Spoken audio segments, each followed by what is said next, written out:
The liberalisation after industrial sector reforms, second type के reforms हमें देखने हैं फिनेंशियल सेक्टर रिफॉर्म्स। तो here is the detail of financial sector reforms. सबसे पहले फिनेंशियल सेक्टर में तीन मेजर चीज़ें आती हैं, तीन मेजर एंटिटीज़ आती हैं। Banking and non banking financial institutions, number 2 stock exchange market, stock market, and तीसरा foreign exchange market, foreign currency market. एक बात ध्यान रखिएगा, इंडिया में फिनेंशियल सेक्टर को रेगुलेट और कंट्रोल करने का काम आरबीआई करता है। Repeating again, this is one of the most important notes of your chapter, that in India financial sector को कंट्रोल करने का काम और रेगुलेट करने का काम आरबीआई करता है। अब मेजर यहाँ पर चीज़ ये थी कि बिफोर 1991 आरबीआई एक रेगुलेटर की तरह काम कर रहा था। Now RBI is working as a facilitator. Regulator का मतलब होता है किसी चीज़ को टोटली कंट्रोल करने वाला, और उसके पास सारा डिसीजन मेकिंग पावर होता है, कंप्लीट ऑटोनॉमी या कंप्लीट फ्रीडम होती है। जबकि फैसिलिटेटर वो होता है जो अपने पास कम से कम पावर रखता है और अपने सबॉर्डिनेट्स को ज़्यादा से ज़्यादा फ्रीडम देके उनको वर्किंग के आसान तरीके प्रोवाइड कराने की कोशिश करता है। तो before 1991 RBI was working as a regulator.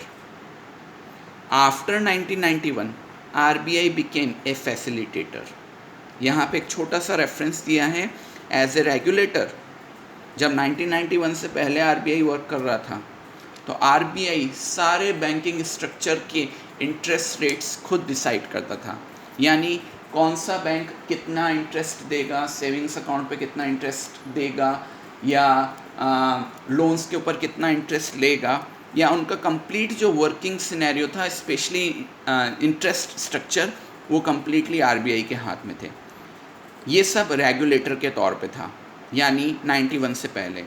But जैसे ही 91 आया तो आरबीआई ने अपना रोल रेगुलेटर से हटा के फैसिलिटेटर कर दिया, यानी बैंक्स को फ्रीडम दी कि वो अपने लेवल पे अपना इंटरेस्ट रेट डिसाइड करें, अपना इंटरेस्ट स्ट्रक्चर डिसाइड करें, और बैंकिंग लॉस की गाइडलाइंस को ध्यान में रखते हुए उनको ज़्यादा ऑटोनॉमी दी गई।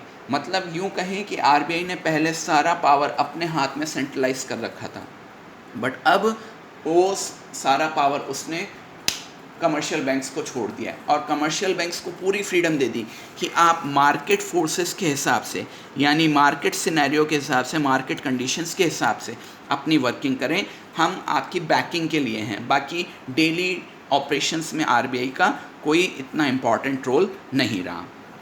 इसके साथ जैसे ही आरबीआई ने ये मार्केट फोर्सेस वाला टॉपिक ओपन किया था और फैसिलिटेटर वाला अपना रोल शुरू किया था, तो इसी के साथ 91 ऑनवर्ड्स इंडिया में प्राइवेट बैंकिंग इंस्टीट्यूशंस, यानी प्राइवेट बैंक्स की इमरजेंस शुरू हो गई, या प्राइवेट बैंक्स डेवलप होना शुरू हो गए।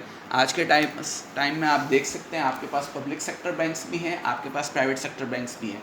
प्राइवेट सेक्टर बैंक्स के नाम मैं लूँ, एक्सिस बैंक है, आईसीआईसीआई बैंक है। तो ये सब बैंक्स आफ्टर 91 ही डेवलप होना शुरू हुए।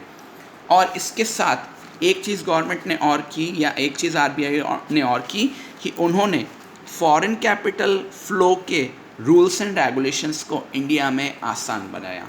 बिफोर 91 गवर्नमेंट ने फॉरेन कैपिटल के फ़्लो को कंट्रोल करने के लिए इन लॉस को, या फॉरेन कैपिटल के लॉस को बहुत हार्ड और स्ट्रिक्ट बना रखा था।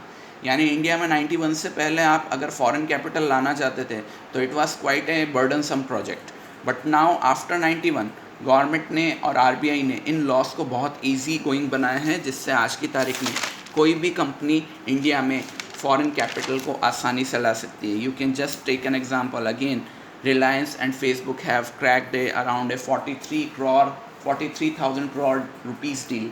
तो ये फॉरेन कैपिटल के तौर पे इंडिया में आ रहा है। अब अगर ये सब 91 से पहले हो रहा होता ना, तो आई डोंट गेस कि इतनी बड़ी डील इतनी आसानी से हो जाती।